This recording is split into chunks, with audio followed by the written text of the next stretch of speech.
नमस्कार, आप देख रहे हैं डीडी न्यूज। मैं हूं आंचल गुलाटी गुंबर, मेरे साथ है मेरे सहयोगी शरद। तो आइए सबसे पहले इस विशेष समाचार प्रसारण में रुख करते हैं सुर्खियों की तरफ। पूर्व प्रधानमंत्री चौधरी चरण सिंह नरसिम्हा राव और कृषि क्षेत्र में अतुलनीय योगदान के लिए एमएस स्वामीनाथन को प्रदान किया जाएगा भारत रत्न। प्रधानमंत्री नरेंद्र मोदी ने की घोषणा।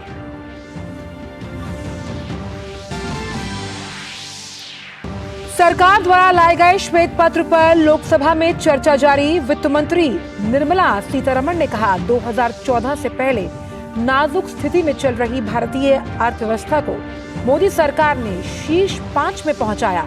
वित्त मंत्री ने कहा, यूपीए सरकार के घोटालों से देश की छवि को हुआ नुकसान।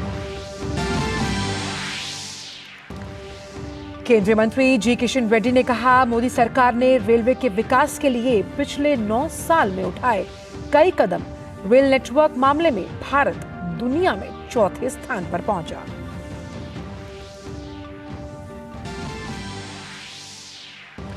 उत्तराखंड के हल्द्वानी में हिंसा प्रभावित इलाकों में बढ़ाई गई सुरक्षा। हिंसक घटनाओं में 2 लोगों की मौत और 100 से ज्यादा घायल।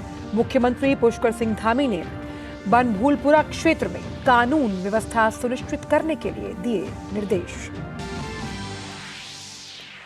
लैंड फॉर जॉब मामले में राबड़ी देवी और मीसा भारती को मिली अंतरिम जमानत।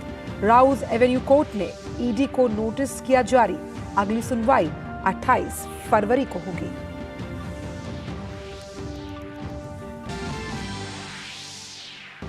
पाकिस्तान में संसदीय चुनाव के बाद वोटों की गिनती जारी। नवाज शरीफ और उनकी बेटी मरियम नवाज की जीत। रुझानों में इमरान खान के पीटीआई समर्थित उम्मीदवारों ने बनाई बढ़त।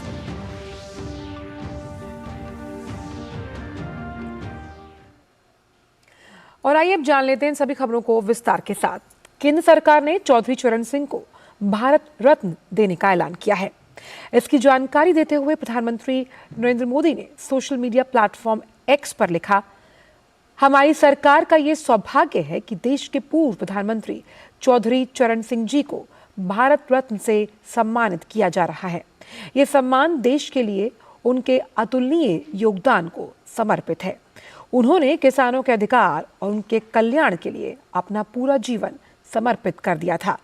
उत्तर प्रदेश के मुख्यमंत्री रहे हों या फिर देश के गृह मंत्री, यहां तक कि एक विधायक के रूप में भी उन्होंने हमेशा राष्ट्र निर्माण को गति प्रदान की।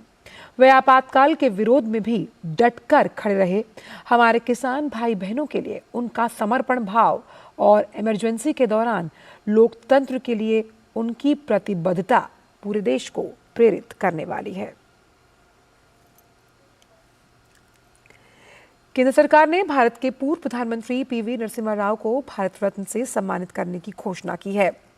प्रधानमंत्री नरेंद्र मोदी ने अपने सोशल मीडिया प्लेटफॉर्म एक्सप्रेस की सूचना देते हुए कहा, ये बताते हुए खुशी हो रही है कि हमारे पूर्व प्रधानमंत्री श्री पीवी नरसिम्हा राव गारू को भारत रत्न से सम्मानित किया जाएगा।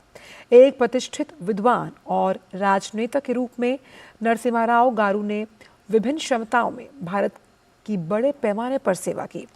उन्हें आंध्र प्रदेश के मुख्यमंत्री, केंद्रीय मंत्री और कई वर्षों तक संसद और विधानसभा सदस्य के रूप में किए गए कार्यों के लिए याद किया जाता है।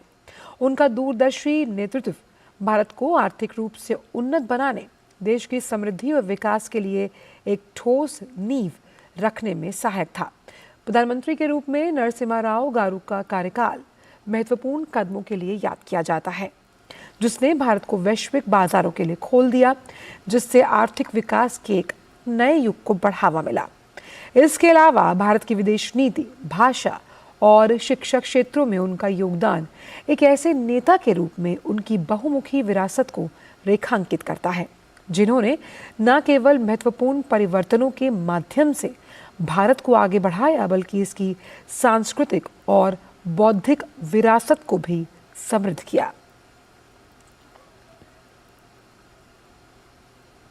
देश में हरित क्रांति के जनक प्रसिद्ध कृषि वैज्ञानिक डॉक्टर एमएस स्वामीनाथन को देश के सर्वोच्च नागरिक सम्मान भारत रत्न से सम्मानित किया जाएगा। प्रधानमंत्री Narendra Modi social media x पर उन्होंने ये जानकारी साझा की।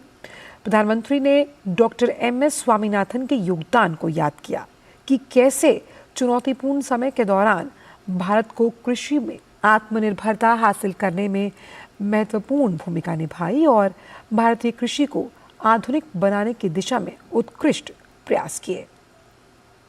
प्रधानमंत्री ने एक्स पर लिखा कि ये बेहद खुशी की बात है कि भारत सरकार कृषि और किसानों के कल्याण में हमारे देश में उनके उल्लेखनीय योगदान के लिए डॉक्टर MS स्वामीनाथन जी को भारत रत्न से सम्मानित किया जा रहा है। उन्होंने चुनौतीपूर्ण समय के दौरान भारत को कृषि में आत्मनिर्भरता हासिल करने में महत्वपूर्ण भूमिका निभाई और भारतीय कृषि को आधुनिक बनाने की दिशा में उत्कृष्ट प्रयास किया। हम एक अन्वेषक और संरक्षक के रूप में और कई छात्रों के बीच सीखने और अनुसंधान को प्रोत्साहित करने वाले उनके अमूल्य काम को भी पहचानते हैं। डॉक्टर स्वामीनाथन के दूरदर्शी नेतृत्व ने न केवल भारतीय कृषि को बदल दिया बल्कि देश की खाद्य सुरक्षा और समृद्धि भी सुनिश्चित की। वे ऐसे व्यक्ति थे जिन्हें मैं करीब से जानता था और मैं हमेशा उनकी अंतर्दृष्टि और जानकारियों को महत्व देता था। भारत के किसान नेताओं और पूर्व प्रधानमंत्री चौधरी चरण सिंह का जन्म 1902 में उत्तर प्रदेश के मेरठ जिले के नूरपुर में एक मध्यम वर्गीय किसान परिवार में हुआ। उन्होंने 1923 में विज्ञान से स्नातक की एवं 1925 में आगरा विश्वविद्यालय से स्नातकोत्तर की उपाधि प्राप्त की। 1929 में वे मेरठ आ गए और बाद में कांग्रेस में शामिल हुए। वे सबसे पहले 1937 में छपरौली से उत्तर प्रदेश विधानसभा के लिए चुने गए और 1946, 52, 1962 और 1967 में विधानसभा में अपने निर्वाचन क्षेत्र का उन्होंने प्रतिनिधित्व किया। वे 1946 में पंडित गोविंद वल्लभ पंत की सरकार में संसदीय सचिव बने और राजस्व, चिकित्सा एवं लोक स्वास्थ्य, न्याय, सूचना इत्यादि विभिन्न विभागों में उन्होंने कार्य किया। जून 1951 को उन्होंने राज्य के कैबिनेट मंत्री के रूप में नियुक्त किया गया और न्याय के साथ साथ सूचना विभागों का प्रभार भी दिया गया। बाद में 1952 में वे डॉक्टर संपूर्णानंद के मंत्रिमंडल में राजस्व एवं कृषि मंत्री बने। अप्रैल 1959 में जब उन्होंने पद से इस्तीफा दिया, उस समय उन्होंने राजस्व एवं परिवहन विभाग का प्रभार संभाला हुआ था। 1960 में CB गुप्ता के मंत्रालय में वे गृह एवं कृषि मंत्री थे। 1962-63 में श्रीमती सुचेता कृपलानी के मंत्रालय में वे कृषि एवं वन मंत्री रहे। उन्होंने 1965 में कृषि विभाग छोड़ दिया और 1966 में स्थानीय स्वशासन विभाग का प्रभार संभाला। कांग्रेस विभाजन के बाद फरवरी 1970 में दूसरी बार वे कांग्रेस पार्टी के समर्थन से उत्तर प्रदेश के मुख्यमंत्री बने। उत्तर प्रदेश में भूमि सुधार का पूरा श्रेय चौधरी चरण सिंह को जाता है। मुख्यमंत्री के रूप में जोत अधिनियम 1960 को लाने में उनकी महत्वपूर्ण भूमिका थी। चौधरी चरण सिंह ने अत्यंत साधारण जीवन व्यतीत किया और अपने खाली समय में वे पढ़ने और लिखने का काम करते थे। उन्होंने कई किताबें लिखी जिसमें जमींदारी उन्मूलन, भारत की गरीबी और उसका समाधान, किसानों की भू संपत्ति या किसानों के लिए भूमि समेत कई किताबें इसमें शामिल हैं। देश के 5वें प्रधानमंत्री चौधरी चरण सिंह को भारत रत्न से सम्मानित किए जाने की घोषणा की गई है। देश के बड़े किसान नेताओं में शुमार पूर्व प्रधानमंत्री चौधरी चरण सिंह ने देश के 33वें स्वतंत्रता दिवस पर लाल किले से भी किसानों के उत्थान के लिए चिंता व्यक्त की थी। उन्होंने तब किसानों से पैदावार बढ़ाने का आह्वान किया था। आइए सुनते हैं। और अपने देश के 50% से अधिक किसान जिनके पास केवल 1 हेक्टर जमीन है, 4 बीघे जमीन से कम है, इन सब की तरफ गवर्नमेंट का विशेष ध्यान होगा। अन्न के भंडार पड़े हैं आप कहते होंगे, तो फिर देश के अंदर क्यों भूख? उसका कारण यह है कि उनके पास क्रय शक्ति नहीं, उनके पास परचेजिंग पावर नहीं। उसके लिए खेती की पैदावार बढ़ाने की तरफ विशेष ध्यान देने की आवश्यकता है। पूर्व प्रधानमंत्री ने कहा था कि भारत बम बनाने की दौड़ में शामिल नहीं होना चाहता, लेकिन यदि पाकिस्तान अपने इरादे पर कायम रहा तो वो इस मुद्दे पर विचार करेंगे। मैं और मेरे साथी इस नतीजे पर पहुंचे और हमारे देशवासी इस नतीजे पर पहुंचे कि ये बम जो it is aimed at us Hindustan के लिए बनाया जा रहा है, तो मैं समझता हूं will not be far from truth, सच्चाई से बहुत दूर हमारा नतीजा नहीं हो। हमने तय किया हुआ था, आज तक हमारा यही फैसला है कि हम बम नहीं बनाना चाहते, बम बनाने की दौड़ में हम नहीं पड़ना चाहते। लेकिन अगर पाकिस्तान अपने इस इरादे पर कायम रहा और बम इकट्ठे करने की कोशिश करता रहा, तो मुझको, मेरे साथियों, इस सारे प्रश्न पर शायद पुनः विचार करना होगा। गृहमंत्री अमित शाह ने भारत रत्न चौधरी चरण सिंह, डॉक्टर एम.एस. स्वामीनाथन और पी.वी. नरसिम्हा राव को भारत रत्न मिलने पर सोशल मीडिया एक्स पर लिखा कि पूर्व प्रधानमंत्री चौधरी चरण सिंह जी को भारत रत्न से सम्मानित किए जाने की घोषणा से अत्यंत प्रसन्नता हुई। आजीवन किसानों के लिए समर्पित चौधरी साहब ने किसान कल्याण के लिए अनेक काम किए हैं। चौधरी साहब जीवन पर्यंत लोकतांत्रिक मूल्यों के संरक्षण के प्रति समर्पित रहे। उन्होंने आपातकाल का डटकर मुकाबला किया। उन्होंने अपने निर्णयों से पूरे देश को ये बताया कि किसान का बेटा देश के भरण पोषण से लेकर नीतिगत निर्णय भी ले सकता है। चौधरी साहब के सम्मान के माध्यम से देश के करोड़ों किसानों और मेहनतकश लोगों को सम्मानित करने के लिए मैं प्रधानमंत्री श्री नरेंद्र मोदी जी का आभार व्यक्त करता हूं।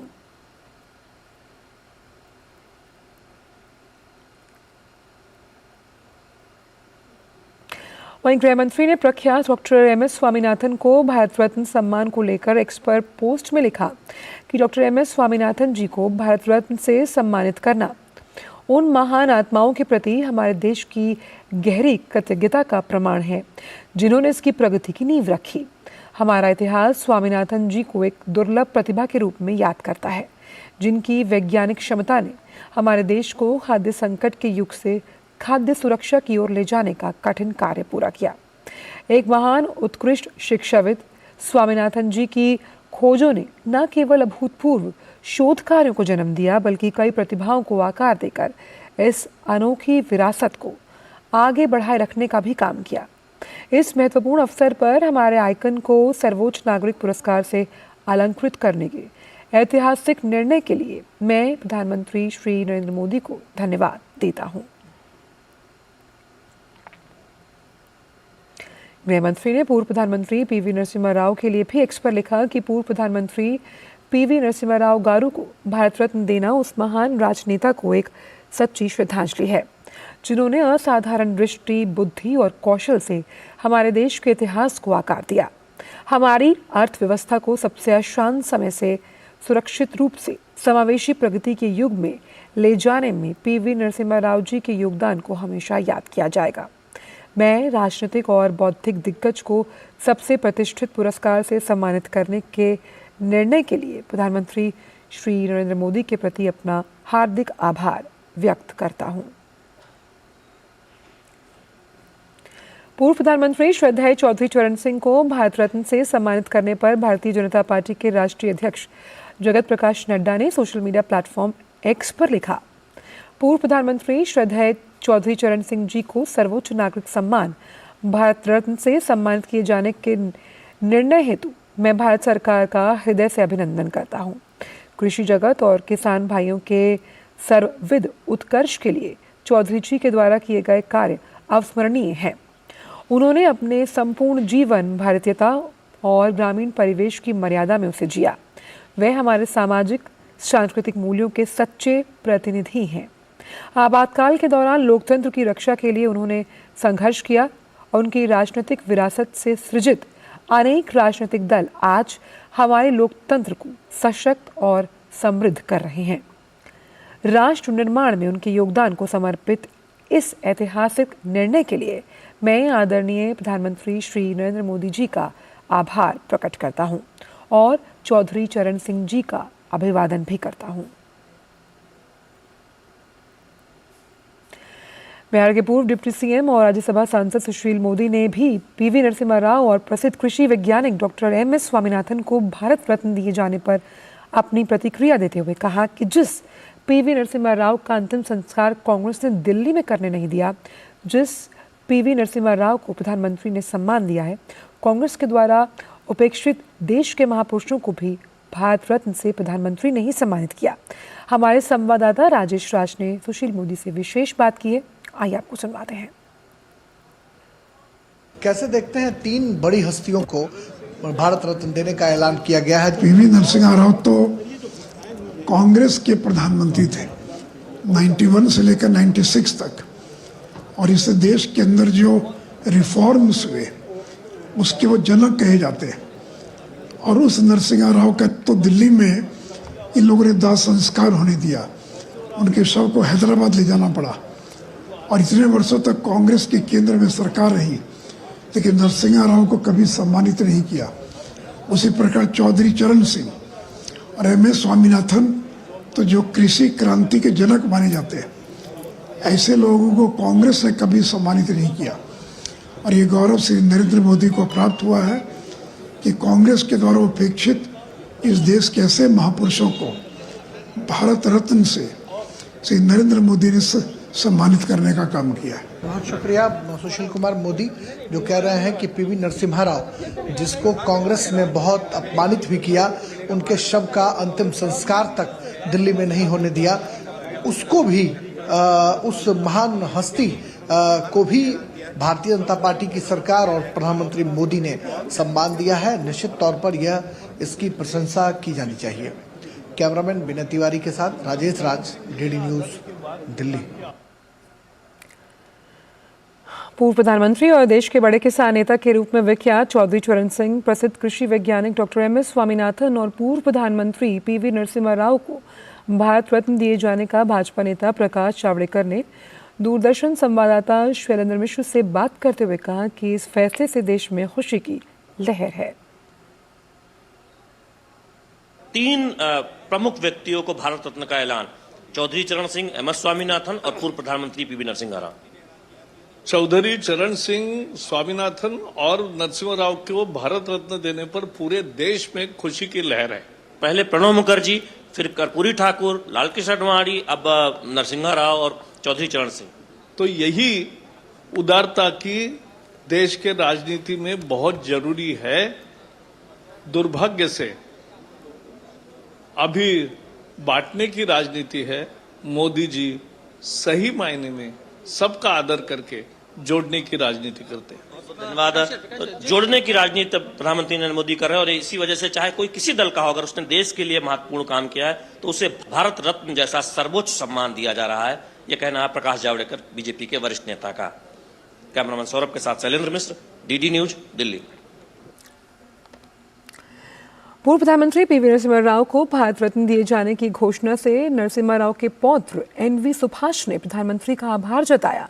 साथ ही उन्होंने कांग्रेस पर हमला बोलते हुए कहा कि कांग्रेस ने गांधी परिवार की छवि का महिमा मंडन करने के लिए नरसिम्हा राव का केवल राजनीतिक इस्तेमाल किया। We are very honored that Mr. Narasimha Rao has been conferred the Bharat Ratna. Honorable Prime Minister Sri Narendra Modi ji has conferred Sri Narasimha Rao, though he belongs to the Congress party.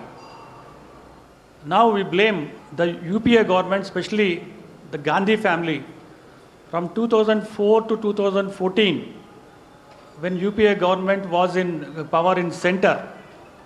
Leave alone Bharat Ratna, leave alone any awards. He has been constantly, consistently have been insulted, and all the benefits which the Congress party has been attributed has been given to the Gandhi family. वहीं प्रसिद्ध वैज्ञानिक doctor MS Swaminathan की बेटी doctor Soumya Swaminathan ने भी उनके पिता को भारत रत्न दिए जाने के फैसले का स्वागत किया। उनका कहना है कि उनके पिता ने हमेशा कृषि और किसानों के हित में निस्वार्थ भाव से काम किया और उनके काम को देश का सर्वोच्च नागरिक सम्मान मिलना बहुत खुशी की बात है। Naturally, I feel very proud and very happy that my father's work has been recognized by the highest civilian honor in India. Bharat Ratna is the highest honor that you can give. He has been recognized for his lifetime of contributions, of course, to agriculture, but more important to farmers' welfare in the country, and also to the welfare of the poorest in society and the most vulnerable. So it is a matter of pride and satisfaction that his whole life's work has been recognized by the Government of India and by the Prime Minister. वहीं चौधरी चरण सिंह को भारत रत्न दिए जाने की घोषणा पर चौधरी जी के पोते और आरएलडी अध्यक्ष जयंत चौधरी ने खुशी जाहिर की।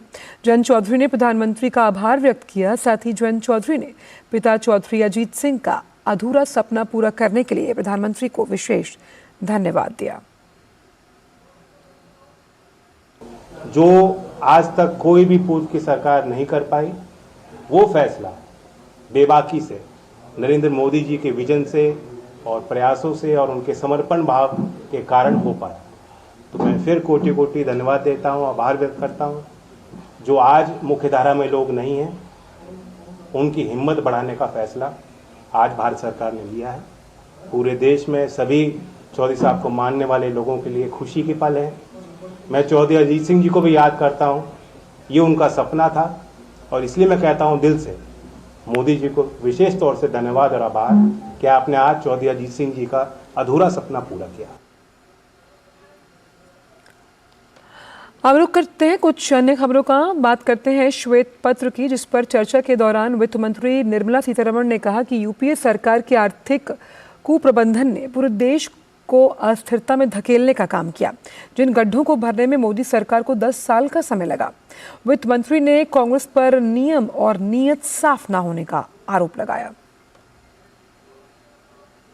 When there was a global financial crisis and what happened post the COVID shows clearly that if the intent of the government is sincere, if niyat और नियम दोनों सही है तो अच्छा रिजल्ट मिलेगा।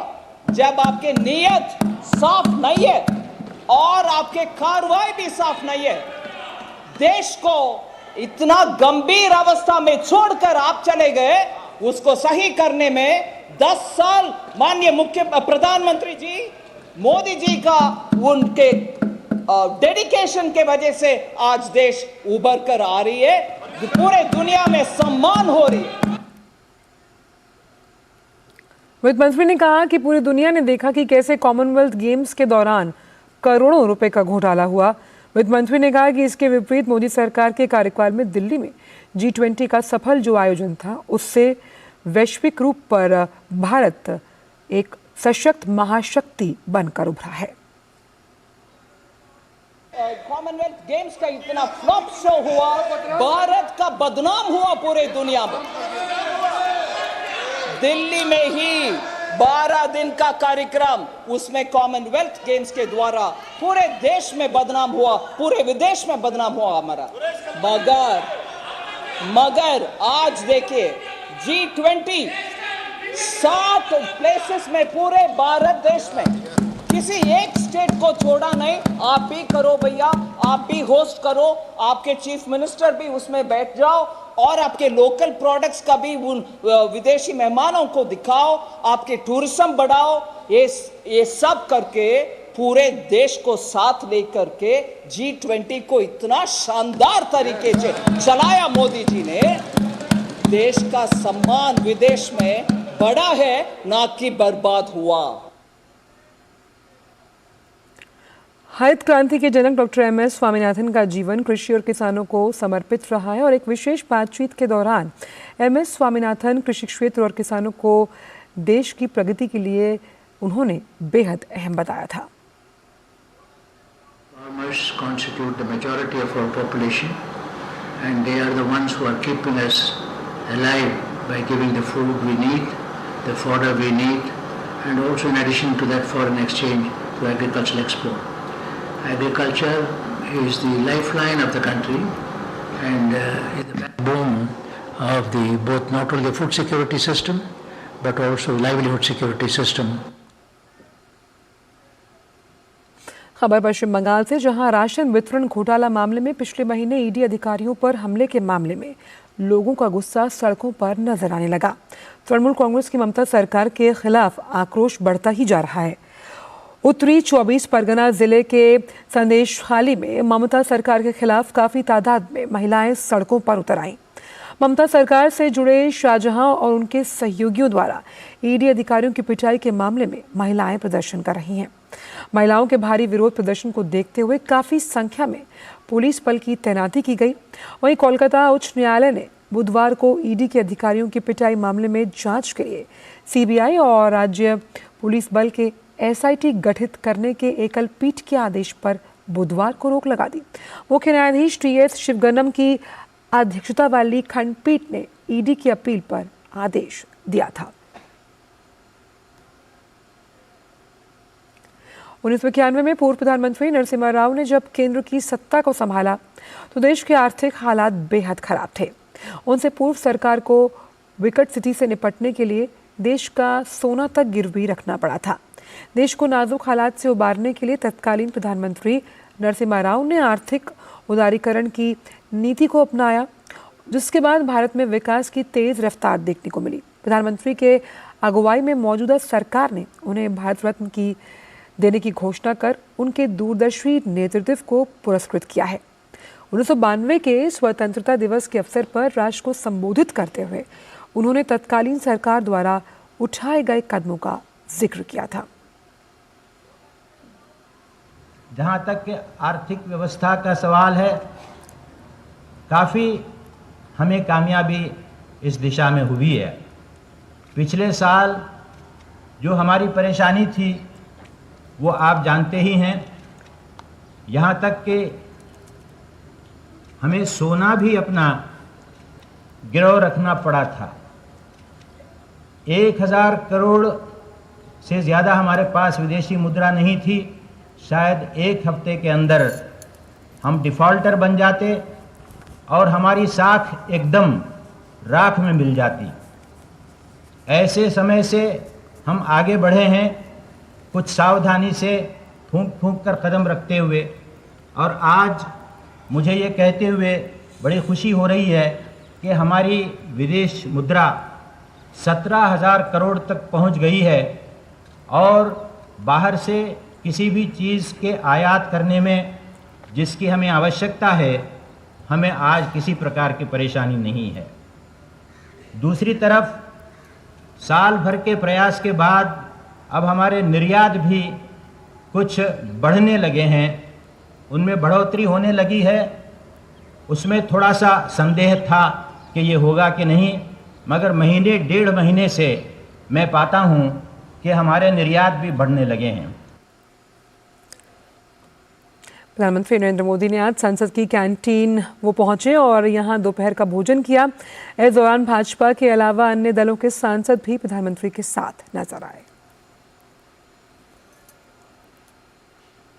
और फिलहाल इस विशेष समाचार प्रसारण में इतना ही। मुझे और शरद को दीजिए इजाजत। नमस्कार।